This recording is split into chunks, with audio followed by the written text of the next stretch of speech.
Unit 14, Day 3, Power to a Power. The last 2 days we've been talking about exponents. Yesterday we talked about product of powers and quotient of powers at the end. Now we need to go ahead and do the review. So if you remember yesterday, if we have the same base, we are allowed to add the exponents when we multiply them together. So we have a to the negative fifth plus 1 plus 7. If we crunch the numbers on that, negative 5 plus 1 is negative 4. Negative 4 plus 7 is 3. So we got a to the third. Now, number 2. If you remember, quotient of power says that we are going to subtract the exponents. When we subtract these, we go from top to bottom. So we're going to go with a to the 8th minus 6, which is going to be 2. So a squared over 3. And that one's finished. Next, we're going to do number 3. So we've got y to the third, y to the second, and y to the fourth. That's 3 plus 2 plus 4. That's 5 plus 4, which is 9. So y to the ninth. We've got x squared and x. That's going to be x to the third. And we have 8 times negative 3, which is going to be negative 24. Now, today we're going to talk about power to a power. We're going to talk about power to a power. What we're going to do with this is we're going to actually multiply the exponents together. So if we have, say, 5 to the third, and we raise that to the fourth, that would be the same thing as saying 5 to the 12th. We're just multiplying the exponents together. So if we look at number 4 here, what we're going to do is we're going to do 3 and 4 in the box. And that's going to be 2 to the 12th. And that could be your final answer. That'd be just fine. That's the cool thing about these exponents is we don't have to write out these big, huge, nasty numbers. We can just condense it down to 2 to the 12th, and it's done. Number 5. If you remember what we just said, 0 and 5 go to the box. 4 to the 0. If you remember yesterday what we said about 0 powers, 4 to the 0 is really just 1. And that one is finished. 6, we're going to do the exact same thing.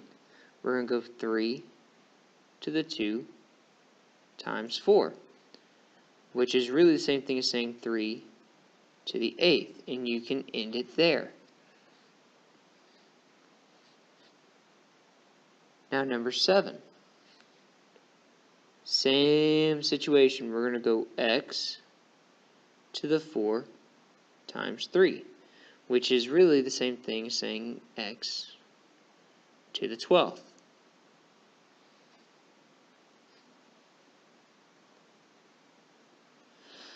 Now, number 8. This is going to be the exact same thing as number 7. What we're going to do is we're going to do y to the 5 times 3, which is y to the 15th.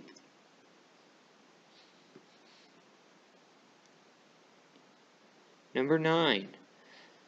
We haven't seen one where we have 2 different things inside of the parentheses. So what we got to do is we can go back up here and look at our formulas. Let's see.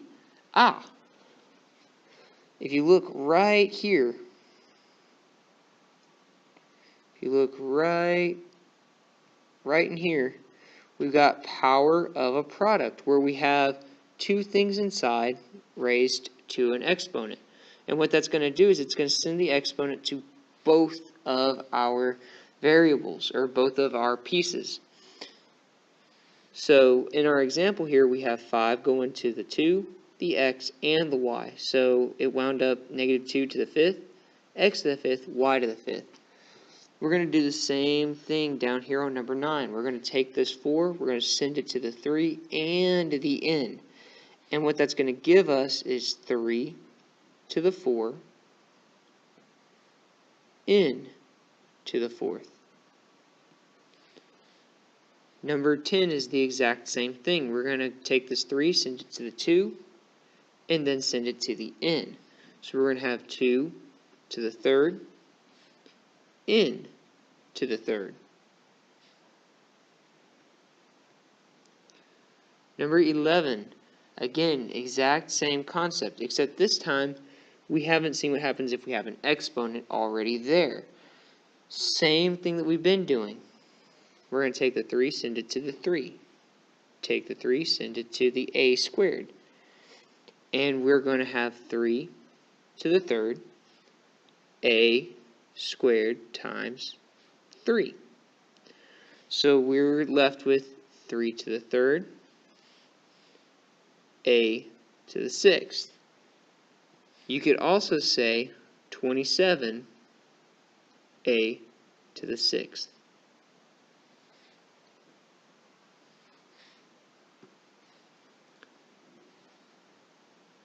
Number 12.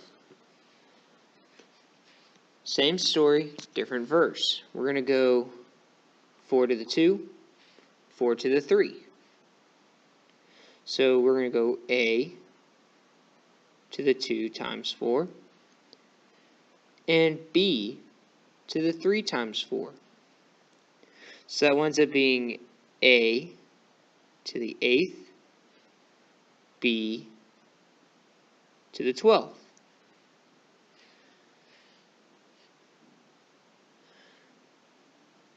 Again, with number 13, we're going to take this 3, send it to the 2, send it to the x, send it to the y. When we do it to the 2, we're going to have 2 to the 3rd. We're going to have x to the 3rd, y to the 2 times 3. Leaving us with 2 to the 3rd, x to the 3rd, y to the 6th. This could also be written as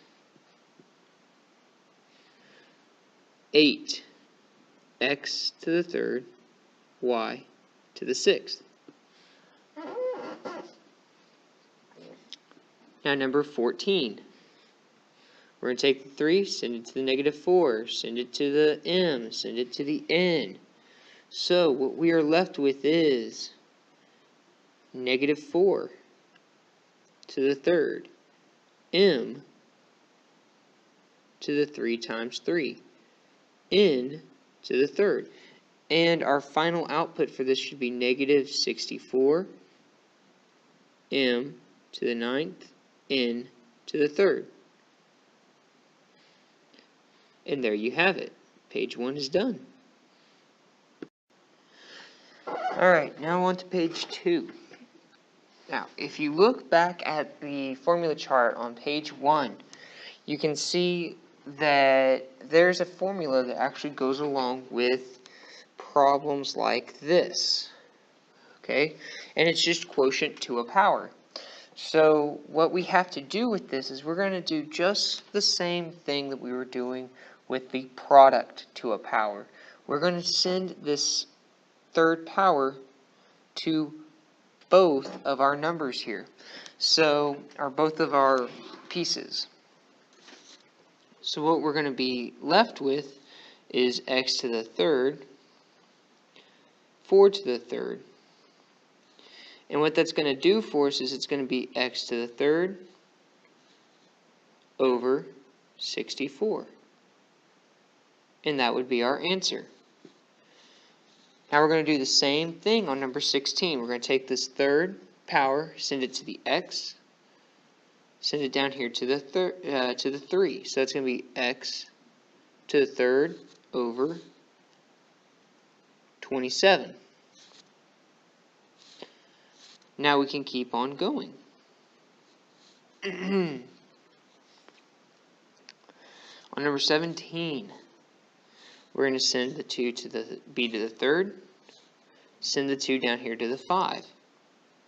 What we're going to have is we're going to have b to the 3 times 2 over 5 to the second, which is equivalent to saying b to the 6th over 25.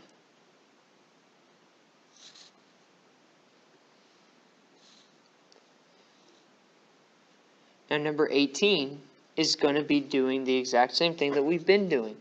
You have to make sure that everything inside those parentheses gets that exponent.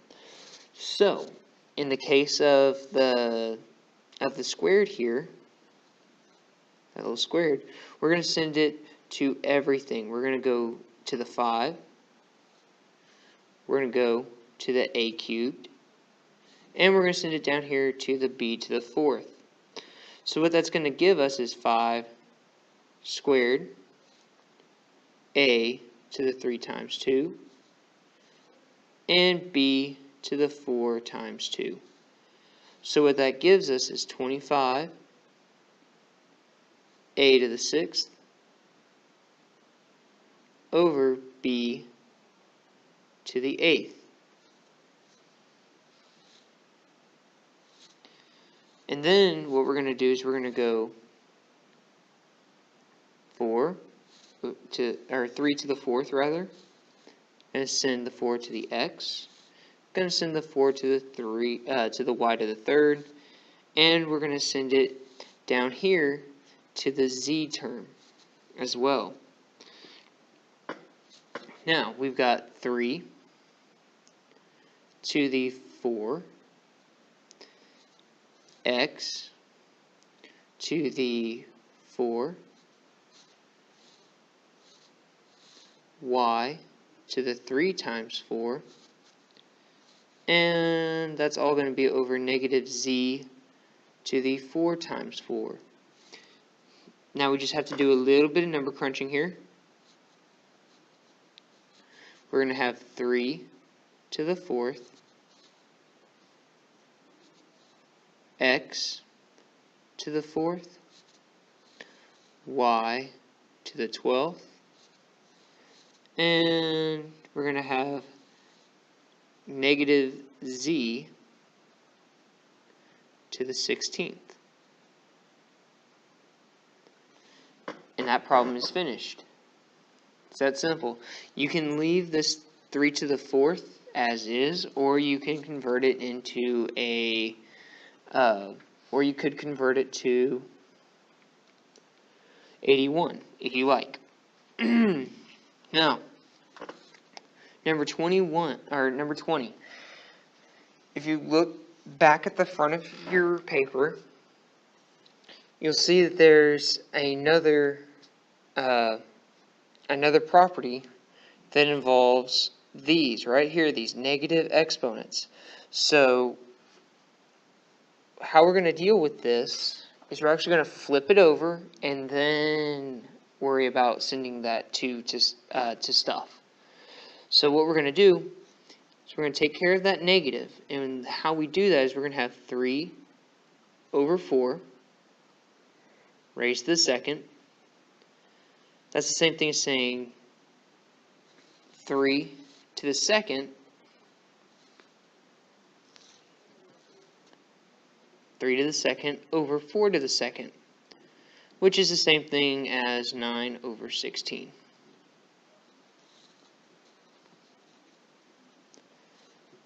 Same thing goes for number 21.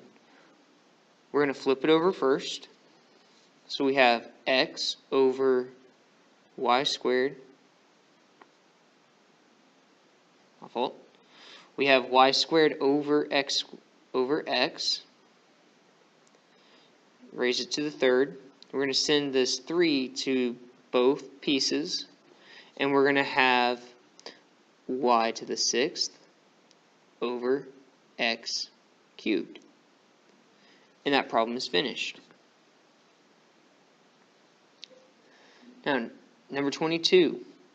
The volume of a cube can be found by using the formula V equals S cubed, where S represents the length of each side of the cube. Find the volume of a cube if each side is 4a squared b to the fourth. So S equals 4a squared b to the fourth.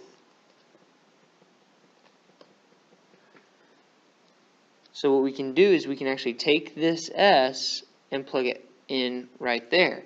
And what that's going to give us is V equals 4a squared b to the fourth raised to the third.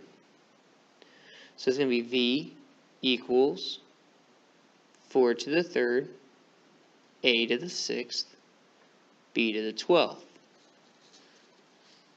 And then we got V equals 64, a to the 6th, b to the 12th is our final answer. Right there. Alright, now, number 23. Last problem. It says that y equals x to the third. Okay, so we got that part.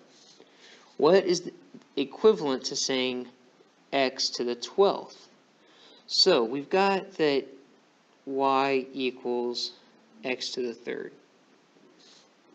So now we have to come up with x to the 12th. And what makes that up? Now, what we could do, what I see, is we can go x to the 3 times 4. That's the same thing as saying x to the 12th, right? Now what we can do is we can say that that's the same thing as saying x to the third raised to the fourth. Now if you remember right here, we established that x to the third is the same thing as saying y. So what we're going to do is we're going to say y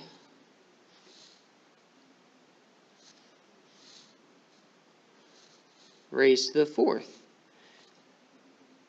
Hey, that's right there. And there's our answer. Okay?